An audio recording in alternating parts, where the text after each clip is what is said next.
Halo teman-teman investor semuanya, semoga bahagia dan sehat selalu. Jadi di kesempatan kali ini kita bakal coba bahas PT Andira Agro Tbk. Nah ini kode sahamnya Andi ya. Nah ini seperti apa perusahaannya akan coba kita bahas setelah yang satu ini.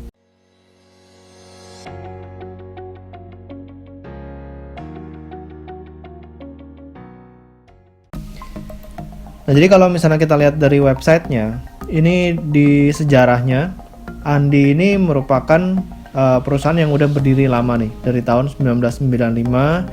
Pabrik kelapa sawitnya ini bergerak di pabrik perkebunan kelapa sawit. Nah jadi perusahaan ini saat ini dimiliki oleh PT Meta FC, jadi ini perusahaan Tbk juga ya, MTPS, dan juga PT Anugrah Perkasa Semesta, ini 32,12%.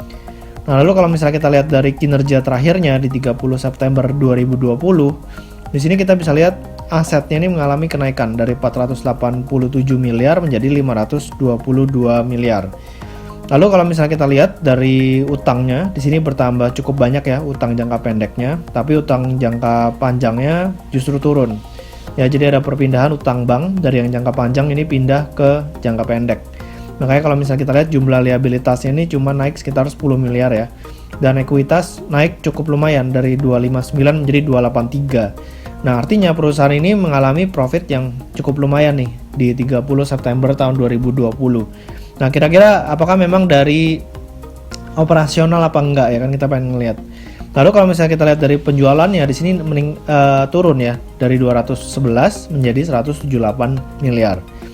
Nah, laba brutonya juga turun 33 menjadi 28. Dan kalau misalnya kita lihat di sini pendapatannya ini justru meningkat karena adanya keuntungan dari perubahan nilai wajar ya.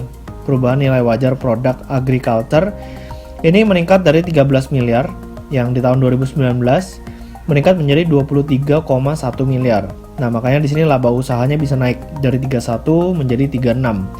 Nah, makanya di sini kita mesti perhatikan bener-bener ya. Padahal gross profitnya turun tapi laba usahanya naik. Nah, ini ternyata karena keuntungan dari perubahan nilai wajar produk agriculture. Nah, di sini kita perlu cermati ya bahwa hal-hal seperti ini kalau misalnya harga tandan buah segarnya ke depannya turun, otomatis ini bakal turun. Yang tadinya keuntungan bisa menjadi kerugian. Jadi ini boleh dikatakan lebih baik kita hapus saja gitu.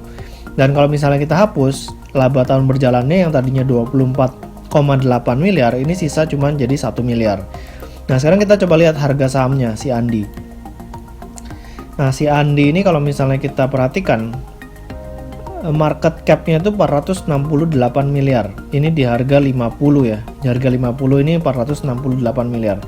Kalau misalnya labanya memang 20-an sekian miliar, itu kan artinya price to earning ratio-nya 20 kali ya kan.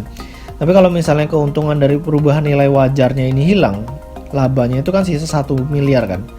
Kalau labanya 1 miliar berarti price to earning ratio-nya ini sekitar 468 kali. Jadi udah mahal banget kalau misalnya kita lihat dari sisi price to earning ratio-nya.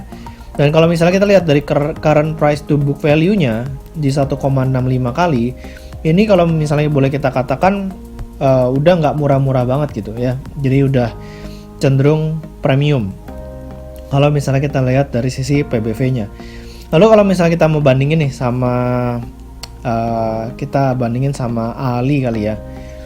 Ya sama Gosco juga boleh, sama Ali, sama Elsip. Kita bakal coba bandingin Ali, Elsip.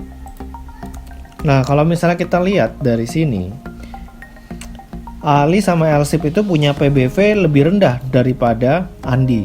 Ya, Gosco juga lebih rendah nih, 0,49 kali. Jadi kalau misalnya kita lihat dari current price to book value ratio-nya aja, lebih baik kita beli Ali atau Elsip daripada beli Andi gitu kan, karena Ali sama Elsip ini udah jelas lebih besar ya kan dari segi kebunnya dan juga lebih profitable. Kalau misalnya kita perhatikan dari sini